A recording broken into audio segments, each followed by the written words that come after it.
누가복음 20장. 예수께서 어느 날 성전에서 백성을 가르치시며 기쁜 소식을 전하고 계실 때에 대제사장들과 율법학자들이 장로들과 함께 예수께 와서 말하였다. 당신은 무슨 권한으로 이런 일을 합니까? 누가 이런 권한을 당신에게 주었습니까? 어디 우리에게 말해 보십시오. 예수께서 그들에게 대답하셨다. 나도 너희에게 한 가지 물어보겠으니 나에게 대답해 보아라. 요한의 세례가 하늘에서 난 것이냐 사람에게서 난 것이냐?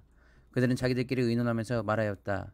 하늘에서 났다고 말하면 어찌하여 그를 믿지 않았느냐 할 것이요. 사람에게서 났다고 말하면 온 백성이 요한을 예언자로 믿고 있으니 그들이 우리를 돌로 칠 것이다. 그래서 그들은 요한의 세례가 어디에서 났는지를 모른다고 대답하였다. 예수께서 그들에게 말씀하셨다. 나도 무슨 권한으로 이런 일을 하는지를 너희에게 말하지 않겠다. 예수께서 백성에게 이 비유를 말씀하셨다. 어떤 사람이 포도원을 만들어서 농부들에게 새로 주고 오랫동안 멀리 떠나 있었다. 포도주를 거둘 때가 되어서 포도원 주인은 포도원 소출 가운데서 얼마를 소장료로 받아오게 하려고 종 하나를 농부들에게 보냈다. 그런데 농부들은 그 종을 때리고 빈손으로 돌려보냈다. 주인은 다른 종을 보냈다. 그랬더니 그들은 그 종도 때리고 모욕하고 빈손으로 돌려보냈다. 그래서 주인이 다시 세 번째 종을 보냈더니 그들은 이 종에게도 상처를 입혀서 내쫓았다. 그래서 포도원 주인은 말하였다. 어떻게 할까? 내 사랑하는 아들을 보내야겠다. 설마 그들이 내 아들이야 존중하겠지. 그러나 농부들은 그를 보고서 서로 의논하며 말하였다. 이 사람은 상속자다. 그를 죽여버리자. 그래서 유산이 우리 차지가 되게 하자. 그리하여 그들은 주인의 아들을 포도원 바깥으로 내쫓아서 죽였다. 그러니 포도원 주인이 그들을 어떻게 하겠느냐? 주인은 와서 그들을 죽이고 포도원을 다른 사람들에게 줄 것이다. 사람들이 이 말씀을 듣고서 말하였다. 그런 일이 없기를 바랍니다. 그때 예수께서 그들을 똑바로 바라보시고 말씀하셨다. 그러면 집 짓는 사람들이 버린 돌이 집 모퉁이의 머릿돌이 되었다고 하고 기록된 말은 무슨 뜻이냐?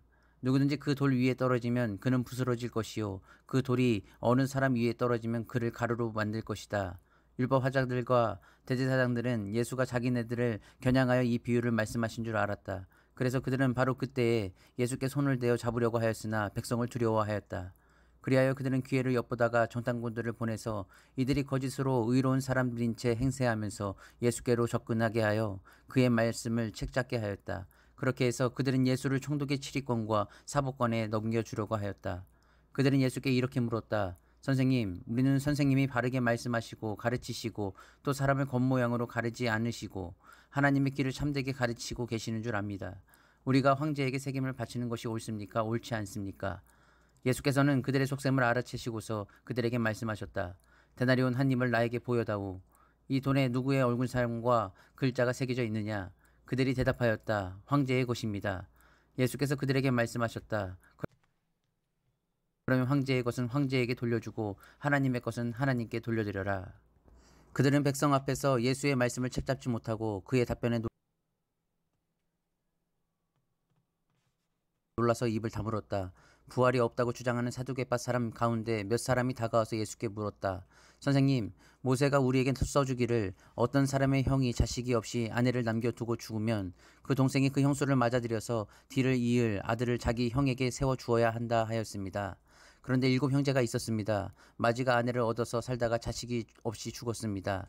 그래서 둘째가 그 여자를 맞아들였고 그 다음에 셋째가 그 여자를 맞아들였습니다. 7형제가 다 그렇게 하였는데 모두 자식을 남기지 못하고 죽었습니다. 나중에 그 여자도 죽었습니다. 그러니 부활 때 그 여자는 그들 가운데서 누구의 아내가 되겠습니까?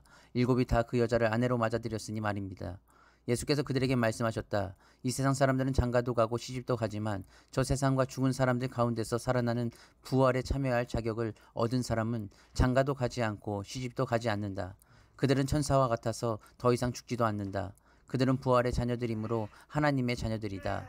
죽은 사람들이 살아난다는 사실은 모세도 가시나무 떨기 이야기가 나오는 대목에서 보여주었는데 거기서 그는 주님을 아브라함의 하나님, 이삭의 하나님, 야곱의 하나님이라고 부르고 있다. 하나님은 죽은 사람들의 하나님이 아니라 살아있는 사람들의 하나님이시다. 모든 사람은 하나님과의 관계 속에서 살고 있다. 이 말씀을 듣고서 율법학자 가운데 몇 사람이 말하였다. 선생님, 옳은 말씀입니다. 그들은 감히 예수께 더 이상 질문을 하지 못하였다. 예수께서 그들에게 말씀하셨다. 어떻게 사람들이 그리스도를 다윗의 자손이라고 하느냐? 다윗이 친히 시편에서 말하기를 주님께서 내 주께 말씀하셨다. 내가 내 원수들을 내 발 아래에 굴복시킬 때까지 너는 내 오른쪽에 앉아 있어라 하였다. 다윗이 그리스도를 주라고 불렀는데 어떻게 그가 다윗의 자손이 되겠느냐? 모든 백성이 듣고 있는 가운데 예수께서는 자기 제자들에게 말씀하셨다. 율법 학자들을 조심하여라. 그들은 예복을 입고 다니기를 원하고 장터에서 인사받는 것과 회당에서 높은 자리와 잔치에서 윗자리를 좋아한다. 그들은 과부들의 가산을 삼키고 남에게 보이려고 길게 기도한다. 그들은 더 엄한 심판을 받을 것이다. 누가복음 21장. 예수께서 눈을 들어 부자들이 헌금께에 헌금 넣는 것을 보시고 또 어떤 가난한 과부가 거기에 렙돈 2닙을 넣는 것을 보셨다. 그래서 예수께서는 말씀하셨다. 내가 진정으로 너희에게 말한다. 이 가난한 과부가 누구보다도 더 많이 넣었다. 저 사람들은 다 넉넉한 가운데서 자기들의 헌금을 넣었지만 이 과부는 구차한 가운데서 가지고 있는 생활비 전부를 털어 넣었다. 몇몇 사람들이 성전을 가리켜서 아름다운 돌과 봉헌물로 꾸며 놓았다고 말들을 하니 예수께서 말씀하셨다. 너희가 보고 있는 이것들이 돌 한 개도 돌 위에 남지 않고 다 무너질 날이 올 것이다. 제자들이 예수께 물었다. 선생님, 그러면 이런 일들이 언제 있겠습니까? 또 이런 일이 일어나려고 할 때에는 무슨 징조가 있겠습니까? 예수께서 대답하셨다. 너희는 속지 않도록 조심하여라.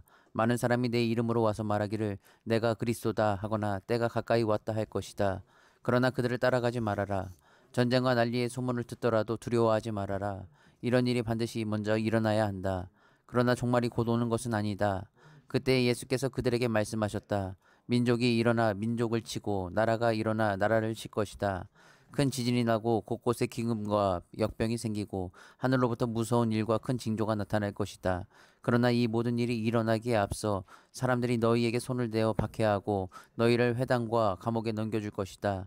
너희는 내 이름 때문에 왕들과 총독들 앞에 끌려갈 것이다. 그러나 이것이 너희에게는 증언할 기회가 될 것이다. 그러므로 너희는 변호할 말을 미리부터 생각하지 않도록 명심하여라. 나는 너희의 모든 적대자들이 맞서거나 반박할 수 없는 구변과 지혜를 너희에게 주겠다. 너희의 부모와 형제와 친척과 친구들까지도 너희를 넘겨줄 것이요. 너희 가운데서 더러는 죽일 것이다. 너희는 내 이름 때문에 모든 사람에게 미움을 받을 것이다. 그러나 너희는 머리카락 하나도 잃지 않을 것이다. 너희는 참고 견디는 가운데 너희의 목숨을 얻어라. 예루살렘이 군대에게 포위당하는 것을 보거든 그 도성의 파멸이 가까이 온 줄 알아라.